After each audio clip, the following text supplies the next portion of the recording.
Estimados participantes, para finalizar esta primera parte vamos a revisar las recomendaciones que dan los autores para la redacción del marco teórico de proyectos de investigación en ciencias sociales y veremos un ejemplo que nos permitirá reconocer con mayor facilidad la importancia de definir nuestro marco teórico.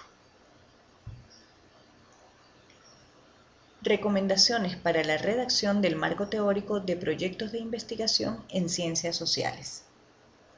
En el caso de la investigación en ciencias sociales, Dale señala que toda investigación o proyecto se inicia con un conjunto de consideraciones acerca de aquella parte del mundo social que se desea estudiar. Es decir, una vez que tenemos identificado esa parte del mundo que queremos estudiar, ya vamos a tener nuestro objeto de estudio. Cuando es así, estamos entonces ante la presencia de dos posibles opciones. La primera es que es posible que en algunos casos se trate de cuestiones cercanas a nuestra realidad. Una segunda opción es que esas realidades pueden ser más difusas, más generales, más alejadas de nuestra realidad. En cualquiera de los dos casos, el procedimiento natural a seguir es que el investigador parte del conocimiento que ya tiene sobre ese tema o algunos temas conexos. Esto le permite iniciar la selección de las lecturas. Entonces, tenemos que la experiencia que el investigador tiene sobre el tema o temas conexos, las lecturas que realice y la reflexión sobre el tema son guiadas por un conjunto de preguntas acerca de la naturaleza de lo que se desea investigar y la manera de abordarlo, tomando en cuenta lo que otros hicieron antes que nosotros, mirando el mundo empírico y preguntándose acerca de las posibilidades y los medios para acceder a él.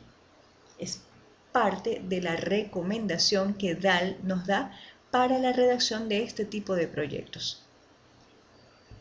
Ahora bien, vamos a verlo a través de un ejemplo. Este ejemplo está relacionado con el estudio del desempeño de los niños en el sistema escolar. ¿Cuál es la idea? La idea es que tratemos de notar el trabajo de reflexión que debe hacer un investigador en la etapa inicial de su proyecto de investigación. Entonces, al plantearse este tema, el investigador se realiza una serie de preguntas. La primera de ellas sería, ¿a qué clase de personas afecta el tema que deseo estudiar? Y allí la respuesta sería, a los niños que concurren al ciclo escolar que estoy estudiando. Ya tenemos identificada la clase de personas que afecta el tema. Pero entonces, ¿sería a todos los niños? No, inmediatamente la respuesta sería no, no a todos, solamente a algunos. Una tercera pregunta sería, ¿quiénes y cómo son esos niños que no alcanzan los estándares y quiénes son aquellos que sí lo alcanzan? Entonces, continuando con preguntas de este tipo, la primera conclusión es que se trata de un tema que teóricamente podría ser ubicado en el nivel de comportamiento, que tiene un gran componente psicosocial. Están involucrados el aprendizaje y la adaptación al sistema escolar. Sería nuestro primer vistazo. Ahora, siguiendo con estas interrogantes basadas en continuas lecturas, encontramos que el comportamiento de los niños está afectado por la interacción con sus docentes y compañeros dentro de la propia escuela, es decir, el cómo les va en la escuela, y más aún que sus hogares también influyen. Entonces, aunque familias y escuelas aparecen involucrados en nuestra reflexión, no debemos olvidar que el núcleo del tema es el rendimiento escolar de los niños. Entonces, hemos estado pensando en un estudio de los denominados microsociales, en el cual las diferencias en los rendimientos escolares no son vistas como resultado de aptitudes individuales, sino como producto de un conjunto de procesos que explican esos rendimientos diferenciales. Entonces, aunque el comportamiento escolar está localizado a nivel de los niños, las explicaciones son societales, como por ejemplo, pertenecer a un hogar donde se come todos los días, estar abrigado, tener libros, tiempo y espacio para leerlos, concurrir a una escuela bien equipada con docentes que hacen el máximo esfuerzo para que el niño aprenda, entre otras cuestiones. Esas son nuestras primeras preguntas para identificar el objeto de estudio. Ahora bien, si nos vamos un poco más alejados a nuestra experiencia cotidiana, una buena pregunta sería, ¿por qué en ciertos estados o provincias es mayor la proporción de niños que repiten el año escolar debido a que no alcanzaron los estándares esperados? Esa proporción, que es los atributos de los estados o provincias, es el núcleo de nuestra preocupación.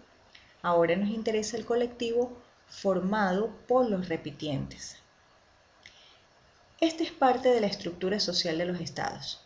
Entonces, para investigarlos necesitamos preguntarnos acerca de los recursos escolares disponibles en cantidad y calidad, las condiciones socioeconómicas de los hogares del estado, entre otras cuestiones un poco más generales.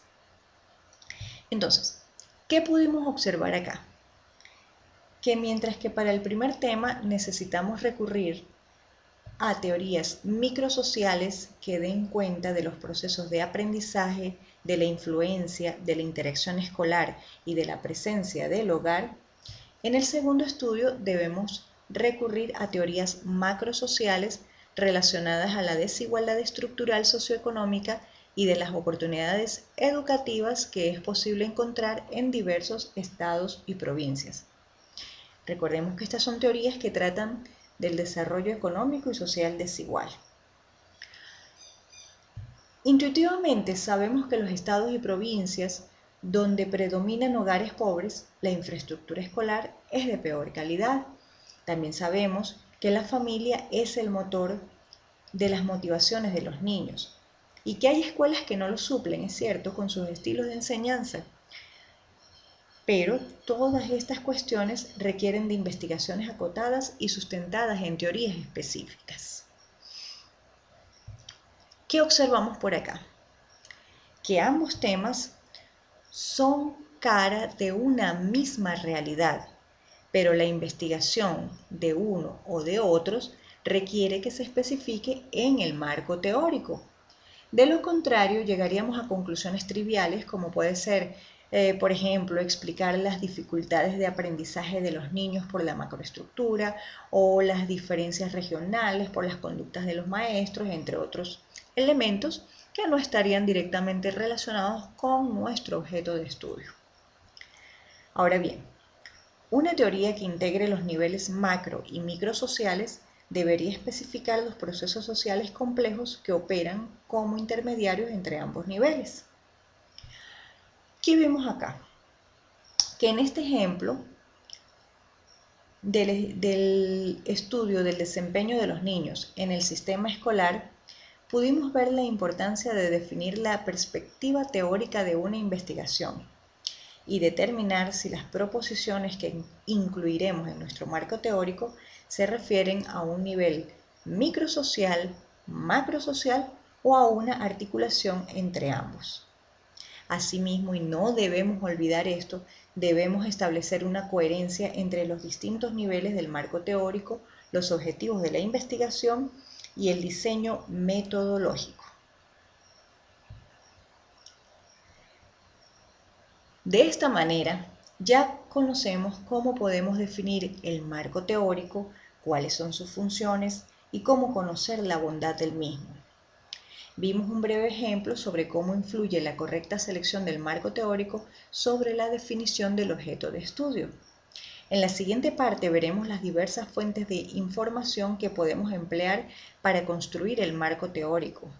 Aprenderemos los criterios más relevantes para evaluar la bondad de las fuentes de información empleadas y analizaremos el marco teórico de una investigación en función de las fuentes de información empleadas a través de la primera tarea. Nos vemos en la siguiente parte.